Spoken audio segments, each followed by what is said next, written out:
습니다. 메시지 13번 다윗의 씨가 하나님의 아들이 됨. 항상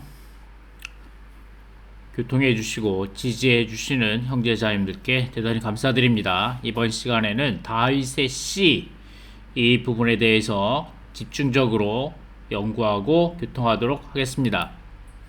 자, 다윗의 씨는 그리스도께서 가지신 사람의 본성이다 라는 것에 대해서 이미 많이 교통하였습니다.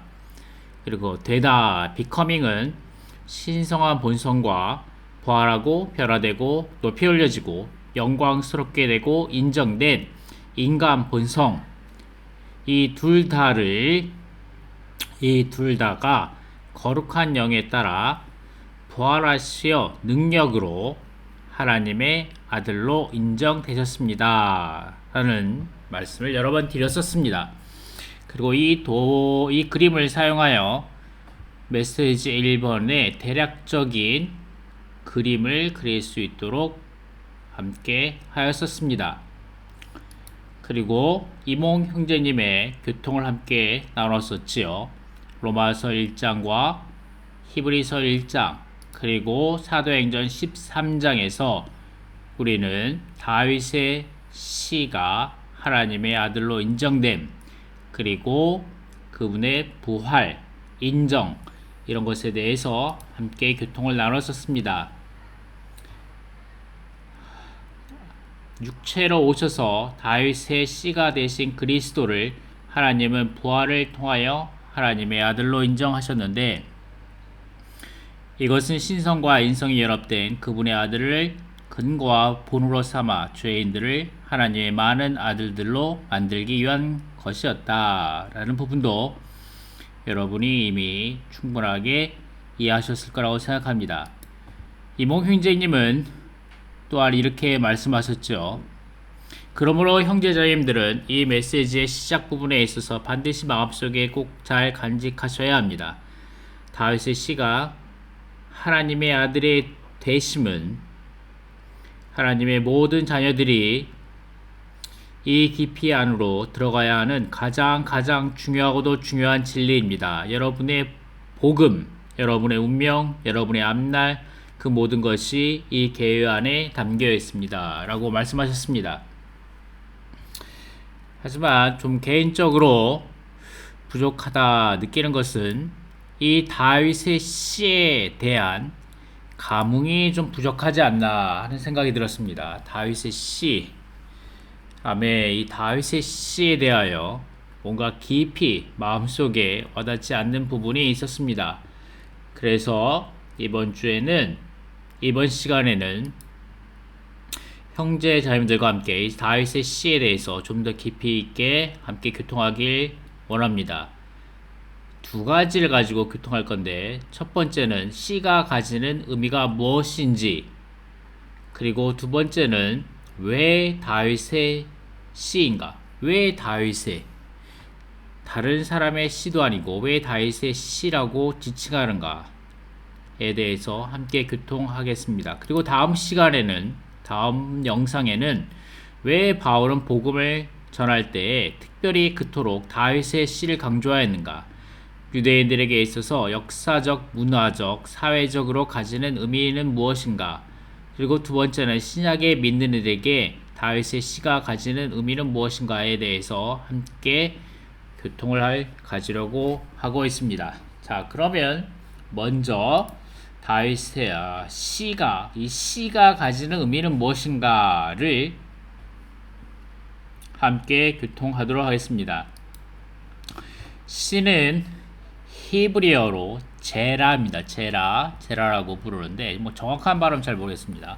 제라라고 합니다. 제라. 옆에 스트롱즈 사전에서 함께 뜻을 가져왔습니다. 이 제라는 씨앗, 자손, 후손이란 뜻이 있습니다. 그리고 씨앗, 과일, 식물, 파종기, 후손이라는 의미를 가지고 있고, 어원으로는 씨앗을 뿌리다 또는 뿌리다를 의미하는 어근 동사 자라에서 파생되었다고 합니다. 씨앗을 뿌리다. 그리고 갈라디아서 3장 16절과 같은 구절에서 볼 수 있듯이 씨앗과 자손이라는 비슷한 의미를 전달하기 위해 신약 성서에서 사용되었다라고 말하고 있습니다. 갈라디아서 3장 16절 그런데 하나님께서 아브라함과 그의 씨에게 약속을 해 주셨을 때 많은 사람을 가리키는 그 씨들에게 라고 말씀하지 않고 오직 한 사람을 가리키는 너의 씨에게 라고 말씀하셨습니다. 그 한 분은 곧 그리스도이십니다 라고 말씀하십니다. 스트롱 사전을 좀 더 읽어보겠습니다. 히브리어 단어 제라는 주로 문자적 의미와 은유적 의미로 씨앗을 가리킨다. 문자적으로는 농업적 맥락에서 사용되는 식물의 씨앗을 나타낸다. 은유적으로는 자손이나 후손을 의미하며 혈통과 후손을 강조한다. 자, 이 말이 중요합니다. 자손이나 후손을 의미하며 혈통과 후손을 강조한다. 이러한 이중용법은 물리적, 영적 측면에서 연속성과 생명의 전달이라는 개념을 강조한다.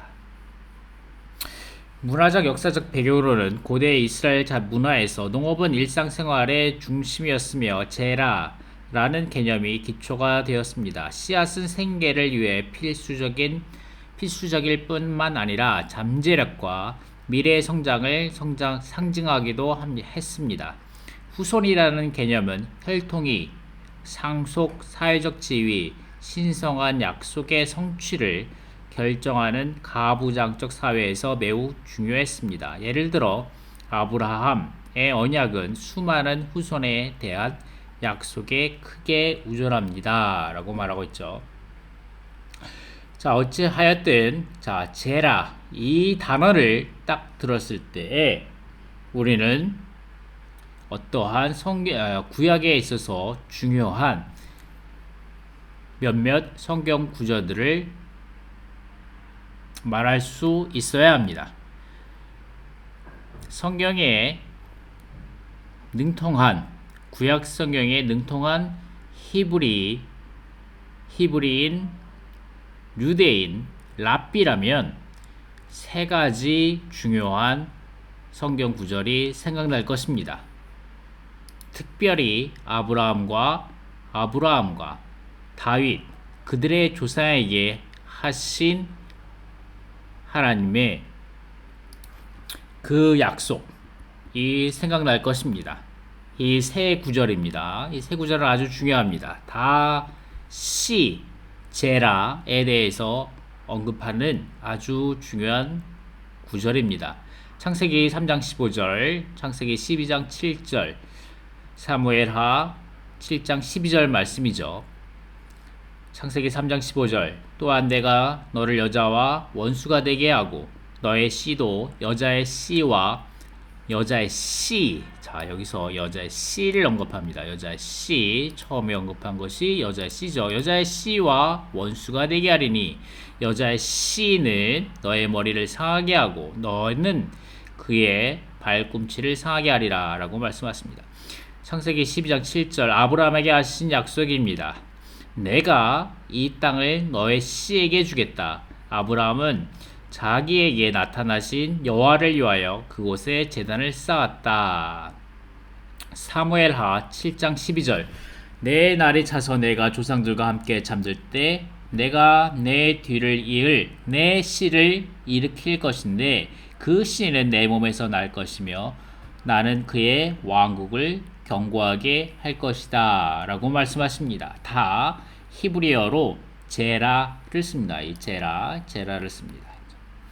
자, 이렇게 여기에 제라를 볼 수 있고 갈라디아서 창세기 3장 15절 제라를 쓰고 그 다음에 창세기 12장 7절 말씀 여기에도 후손들이란 뜻 영어에는 후손들이라고 나왔네요. 그래서 제라를 쓰고 그 다음에 사무엘서 7장 12절 말씀 여기 제라를 씁니다.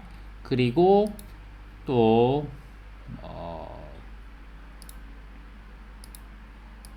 나중에 보겠지만 예레미야서 33장 12절 이 말씀에도 여기 제라를 씁니다. 내가 나의 종 다윗의 씨와 나를 섬기는 레위인들을 번성하게 하겠다. 하늘의 군대를 셀 수 없고 바다의 모래를 헤아릴 수 없는 것처럼 내가 나의 종 다윗의 씨와 나를 섬기는 레위인들을 번성하게 하겠다. 다 히브리어로 제라라는 단어를 쓴다는 거죠. 그래서 이 세 중요한 조상들에게 이스라엘의 조상들에게 하신 중요한 세 인물 아담, 아브라함, 다윗에게 한 이 중요한 약속 시는 창세기 12장 7절 각주에 아주 잘 나와 있습니다. 우리가 외워야 될 각주 중에 하나이죠. 내가 창세기 12장 7절 말씀 내가 이 땅을 너에게 너의 씨에게 주겠다라고 말씀하신데 땅과 씨는 둘 다 그리스도의 예표이다. 그리스도는 하나님의 영원한 경륜의 중심과 전부시다 라고 말하는 거죠. 이 씨가 그리스도입니다. 그리스도. 근데 여기에서 세 가지를 말씀하십니다. 육체가 되신 하나님의 신 그리스도는 삼중씨 아주 중요한 말입니다. 삼중씨 곧 여자의 씨, 아브라함의 씨, 다윗의 씨이시다. 육체가 되신 그리스도는 아멘. 육체가 되신 그리스도는 삼중씨이다.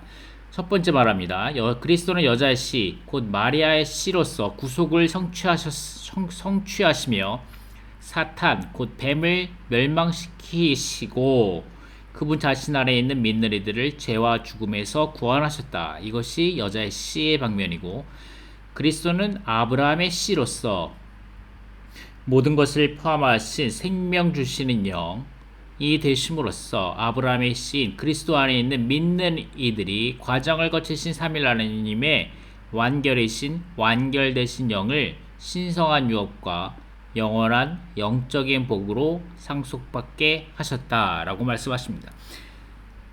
영이죠. 영입니다. 여기에서 강조하는 건 영입니다. 그리고 세 번째 다윗의 씨 믿는 이들을 왕국 안으로 이끄시어 부활 안에서 또 하나님의 영원한 왕국 안에서 그분 자신의 왕권에 참여하게 하신다. 자, 이렇게 말하는 겁니다.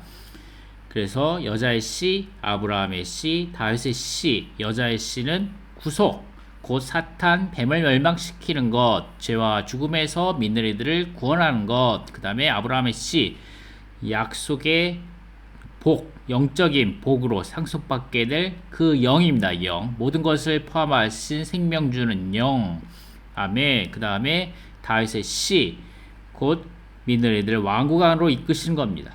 다음에 그분 자신의 왕권에 참여하게 하십니다. 이 세 가지 씨의 방면에 있습니다. 삼중씨이신 그리스도에 대한 이러한 계시가 완전한 복음의 내용이다. 자, 우리가 이러한 완전한 복음을 전할 수 있기를 바랍니다. 우리가 단지 여자의 씨, 마리아의 씨의 구속의 방면만을 복음으로 전하는 것이 아니라 생명 주는 영, 모든 것을 포함하신 생명 주는 영을 우리가 또 복음으로 전하고 믿는 이들을 왕국 안으로 이끄는 왕국 복음을 전할 수 있는 사람들이 되기 원합니다. 이 시의 삼중의 방면에 대해서 우리는 잘 알고 있어야 할 것입니다. 자, 그래서 사무엘 하 7장에 보면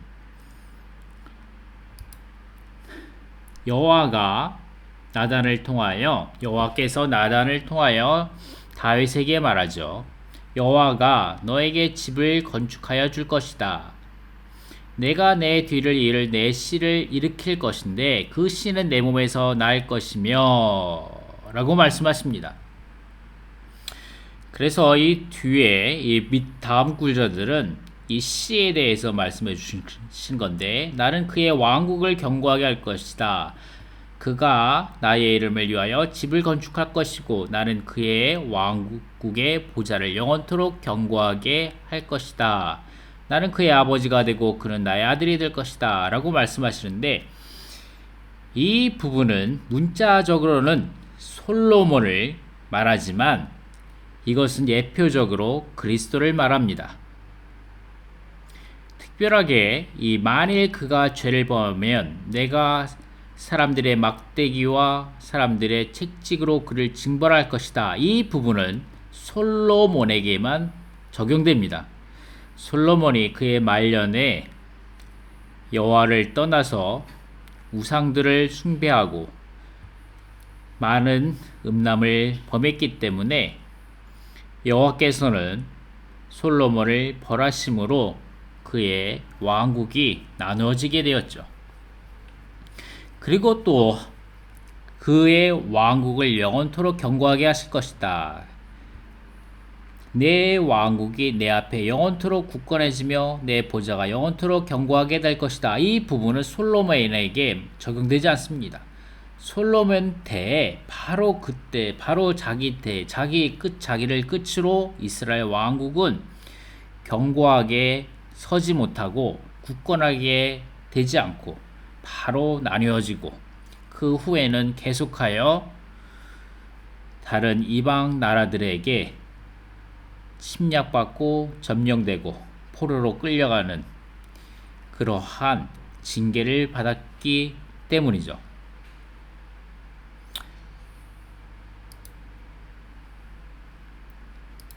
그래서 내가 내 씨를 일으킬 것인데 그 씨는 내 몸에서 날 것이며 나는 그의 왕국을 견고하게 할 것이다 라는 이 말씀을 대할 때 이 씨, 이 제라, 이 말씀을 딱 받을 때 우리는 그리고 유대인들은 이 씨를 대할 때 이 씨는 솔로몬이다 라고 생각할 뿐만 아니라 또한 솔로몬의 뒤를 이을 다윗의 다른 후손들, 다른 자손들, 다른 혈통들을 의미한다 라고 생각하게 되는 것입니다.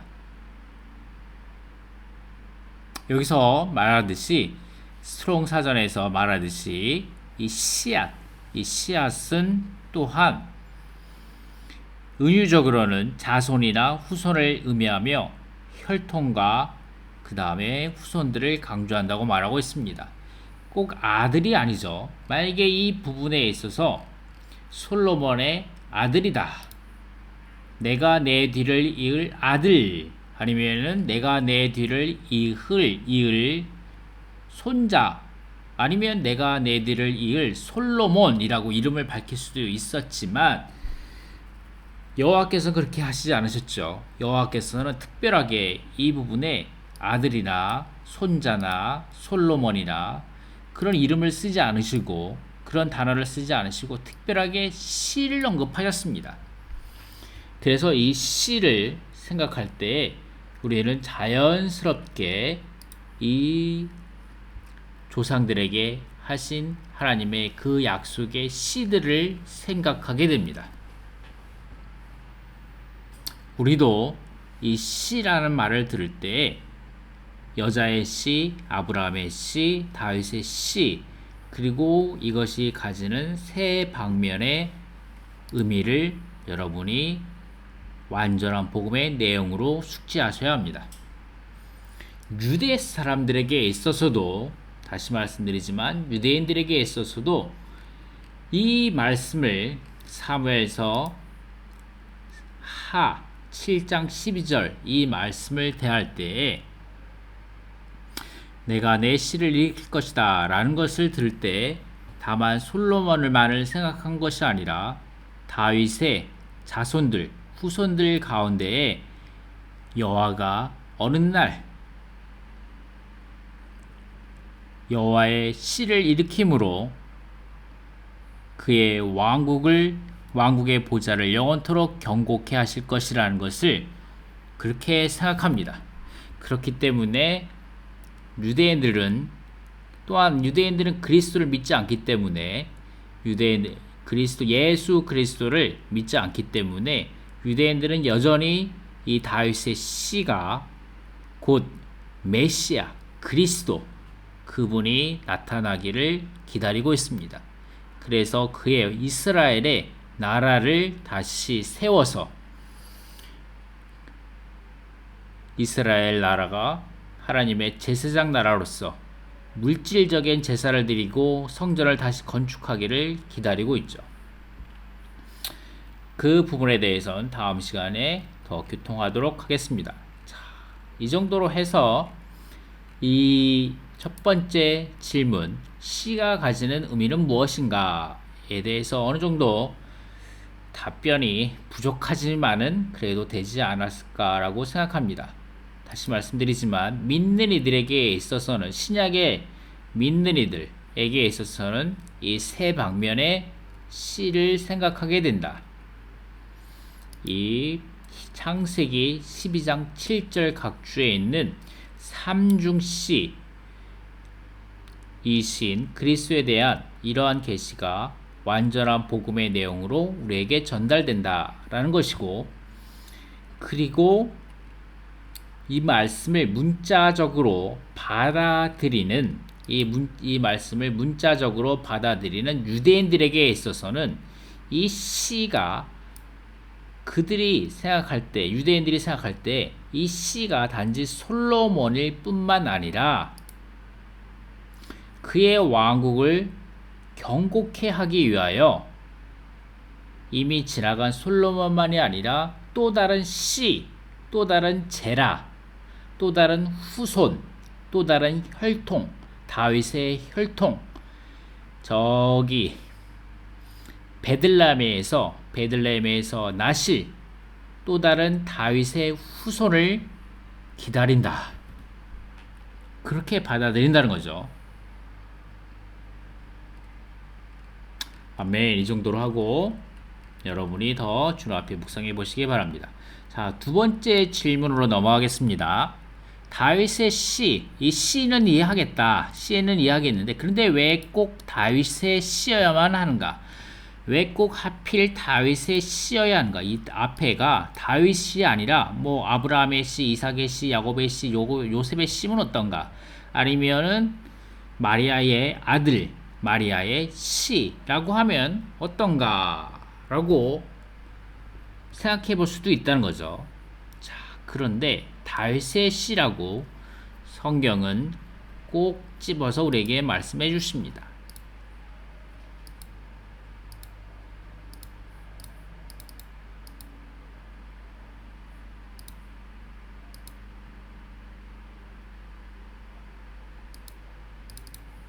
이 다비드입니다. 다비드.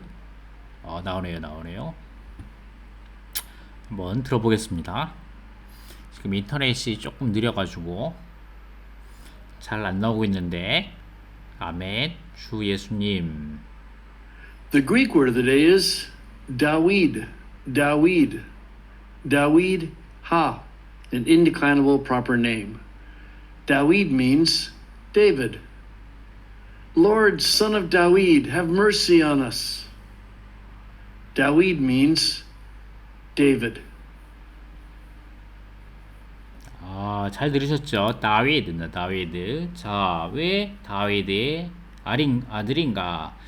뭐 유대인들과 같이 이 다윗 왕국을 재건해줄 강력한 군주를 바라는 건 아니죠. 우리 믿는 이들에게 있어서 마치 3000년 전 다윗 왕은 12지파로 분열된 나라를 하나로 통일시키고 이스라엘 역사에서 가장 강력한 왕국을 건립했다. 이것이 다윗 통일 왕국 시대다. 유대인들은 다윗처럼 위대한 통치자가 출현해 로마의 식민지 하에서 압제받는 자신들을 독립시켜줄 정치적 메시아를 기다렸다. 뭐 그런 것과 같이 다시 지금 이스라엘 나라 땅을 저 팔레스타인들을 다 내쫓고 그 옆에 있는 뭐 이라크라든가 뭐 그런 나라를 다 깨끗하게 처리해주고 이스라엘 나라를 아주 강력하게 세워줄 뭐 그런 물질적인 다윗의 왕국을 건설하겠다 뭐 그런 건 아니죠. 자, 여기서 뭐냐, 이 각주에 나와 있습니다. 각주에 왜 다윗의 시라고 불러야 하는지 이 같이 이 각주를 읽어보겠습니다. 내가 내 뒤를 이을 내 씨를 일으킬 것인데 라고 말하면서 이 씨에 대해서 말씀해 주십니다.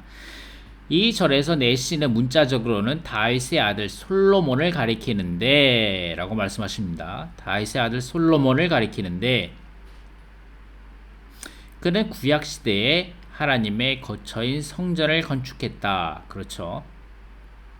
그러나 2장 14절 상반절을 인용한 히브리서 1장 5절 하반절에 따르면 다윗의 씨는 사실상 하나님의 맏아들이신 그리스도이며 그분은 신성과 인성을 둘 다 지니신 분이시다. 2절의 솔로몬은 그분의 예표이다.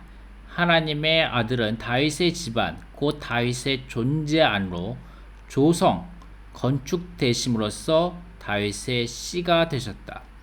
사실상 2절에서 하나님은 다윗에게 필요한 것이 그가 하나님을 위하여 무언가를 건축하는 것이 아니라 하나님께서 그분의 아들을 다윗 안으로 건축하는 것이라고 말씀하셨다. 바로 이겁니다. 이거 마치 솔로몬이 성전을 건축한 것과 같이 하나님의 다윗의 씨, 곧 다윗의 아들 솔로몬으로 예표되신 그리스도, 이 분이 우리 안에 성전을 건축하셔야 한다는 겁니다. 우리 안에, 우리 존재 안으로 그분 자신을 건축하셔야 한다는 것입니다. 다시 계속 읽어보겠습니다. 하나님께서 원하시는 것은 다윗이 그분께 백항목 집을 건축해 드리는 것이 아니라 바로 이거죠. 우리 믿는 이들, 신약의 믿는 이들이 하나님을 위하여 뭔가 커다란 대형 교회의 예배당을 아주 커다랗게 지어 드리면서 여호와께 영광이라고 해 드리는 것이 아니라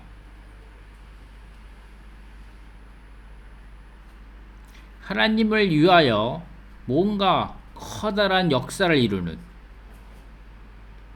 수천 명을 복음 전하고 침례를 주고 대단한 메시지를 전하고 은사를 사용해서 병든 사람을 치유하고 그런 것만이 아니라 그런 것이 있을 수도 있겠죠. 그런 외적인 것이 아니라 그분 자신이 우리 존재 안으로 먼저 조성되심, 먼저 건축되심이 필요하다는 거죠. 또한 하나님은 다윗이 그분의 마음에 맞는 사람이 되는 것만으로도 만족하지 않으셨다. 하나님의 갈망은 그분 자신을 그리스도 안에서 다윗의 인성 안으로 일에 넣으시어 아멘. 그분께서 다윗의 생명과 조성과 본성과 조성이 되시는 것이다. 이거죠.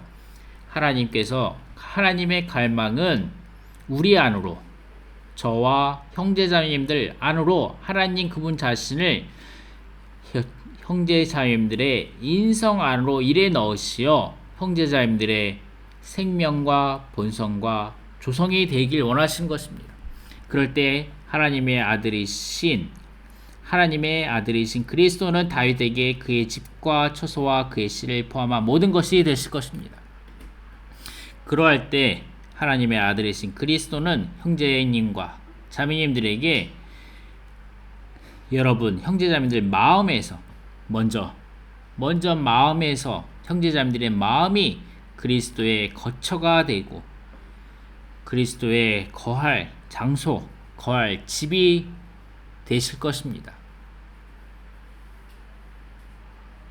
그리스도께서 여러분의 모든 것이 되실 것입니다. 또한 이것뿐만 아니라 계속해서 읽겠습니다. 각주입니다. 사무엘기 하 7장은 예표를 통하여 하나의 예언을 계시하고 있는데 그것은 우리가 하나님을 위하여 무언가를 건축할 필요가 없다는 것을 보여준다. 우리는 우리 자신이나 우리 자신에게서 나온 어떤 것을 재료로 하여 하나님의 집인 교회를 건축할 수 없다. 하나님의 집인 교회는 하나님과 그분께서 구속하신 사람들의 상호 거처이며 유일한 요소이신 그리스도로 건축된다. 바로 이겁니다. 건축입니다. 건축. 다윗의 씨, 곧 그의 아들 사무엘이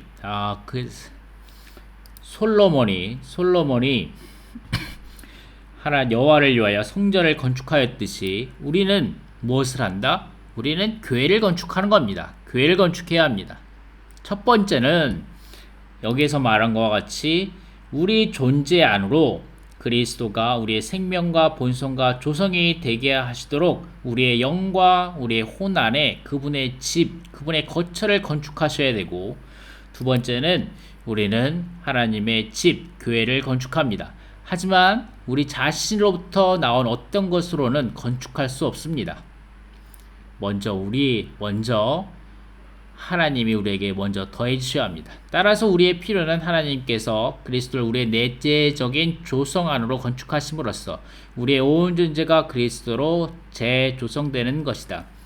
교회의 건축은 그리스도께서 우리의 마음에 그분의 거처를 정하심으로써, 즉 그분께서 자신을 우리 안으로 건축하시어 우리의 마음 곧 우리의 내재적인 조성을 그분의 거처로 만드심으로써, 에베소서 3장 17절 말씀이죠. 이루어진다. 그렇죠. 그 다음에는 교회를 건축하는 겁니다. 우리 안으로 조성, 건축되신 바로 그 그리스도께서 하나님의 집이시자 우리의 집이시며 또한 우리의 유산이시자 보배로서 우리의 씨가 되신다. 자, 이것입니다. 이것이 왜 다윗의 씨라고 강조하는가? 다윗의 씨. 이 부분입니다. 답이 되셨을까요? 계속했습니다. 이 각주, 그의 왕국은 그리스도의 왕국을 가리킨다. 신약의 시작에서 그리스도는 먼저 다윗의 자손으로 소개되시고 그 다음에 아브라함의 자손으로 소개되신다. 그리스도는 다윗의 자손으로서 이 장에 소개된 다윗과 맺은 하나님의 언약을 성취하심으로써 하나님의 선민이 천국 안으로 들어가 신성한 권위에 참여하도록 하신다. 이것이 두 번째 이유입니다. 두 번째 이유. 솔로몬의 다윗의 씨, 솔로몬은 왕이었습니다. 왕이라는 거죠. 이 왕의 신성한 권위에 참여하도록 하십니다. 자, 여기 부분을 읽겠습니다. 하나님은 그분의 백성에게 복이 되시기 위해, 이 아브라함의 씨죠. 아브라함의 자손. 반드시 이 땅에 온전하고 신성한 권위를 가지시고 그분의 행정을 수행할 수 있는 그분의 왕국을 소유하셔야 한다. 자, 이거 우리 지난번에 가을 장로 동역자 훈련 때 많이 다뤘던 메시지죠. 따라서 신약에서 전파된 복음은 먼저 우리의 거역을 회개하고 다윗의 자손이신 그리스도를 우리의 왕으로 받아들임으로써 그리스도께서 하나님의 왕국 안에서 우리를 안팎으로 다스리게 해야 한다고 명령한다. 주님께서 왕국 안에서 다스릴 때 아브라함의 자손이신 그리스도는 우리가 복이신 삼위 하나님을 누리게 하신다. 아멘. 아브라함의 자손으로서 아브라함과 맺은 하나님의 언약을 성취하심으로써 과정을 거치신 삼위 하나님께서 완결된 영, 이것이 곧 복이죠. 하나님의 선민의 복, 곧 그들의 신성한 유업이 될 수 있도록 하신 것입니다. 아멘. 왕으로서 다윗의 자손이신 그리스도를 우리의 왕으로서 받아들임, 이것이 두 번째 방면입니다. 두 번째 방면. 왜 다윗의 씨라고 말하는가 하는 두 번째 방면입니다. 첫 번째는 건축, 조성과 건축이죠. 개인적인 그리스도인으로서 우리는 우리 존재 안에 하나님의 집을 건축하는 거고, 단체적인 믿는 이들로서 함께 하나님의 집인 교회를 건축하는 것입니다. 그리고 두 번째 이유는 왕국입니다. 왕국의 실제 안에서 살도록 왕이신 다윗의 자손, 다윗의 씨 솔로몬 왕으로 받아들임으로써, 그리스도를 우리의 왕으로 받아들임으로써 그리스도께서 하나님의 왕국에서 우리를 안팎으로 다스리게 하는 것입니다. 이것이 두 번째 이유가 되겠습니다. 그러할 때 그가 나의 이름을 위하여 집을 건축할 것이고, 하나님의 집이자 하나님의 성전인 교회를 사실상 실제로 건축하시는 분은 그리스도이시다. 교회 또한 요소이신 그리스도 안에서 그리스도로 건축된다. 그러므로 그리스도께서 집, 곧 그분의 몸이시며 그리스도께서 또한 씨, 곧 건축자이시다. 그리스도는 그분 자신을 우리 안으로 건축하심으로써 즉 우리의 영 안으로 들어오시고 우리의 영에서부터 우리의 생각과 감정과 의지 안으로 그분 자신을 확산하시어 우리의 혼 전체를 차지하심으로써 교회를 건축하신다. 이 건축물은 하나님의 신성과 구속받고 부활하고 높여진 우리의 인성의 연합이며 하나님의 처소이자 우리의 처소인 상호 거처가 된다. 결국 이 건축물은 새 예루살렘으로 영원히 완결될 것이다. 새 예루살렘에서 하나님께서 구속하신 백성은 하나님께서 거하시는 장막이고 하나님 그분 자신은 그분께서 구속하신 백성이 거하는 성전이시다. 새 예루살렘으로 완결될 것입니다. 교회는 새 예루살렘으로 영원히 완결될 것입니다. 네, 자 이것이 다윗의 씨가 하나님의 아들이 되리라.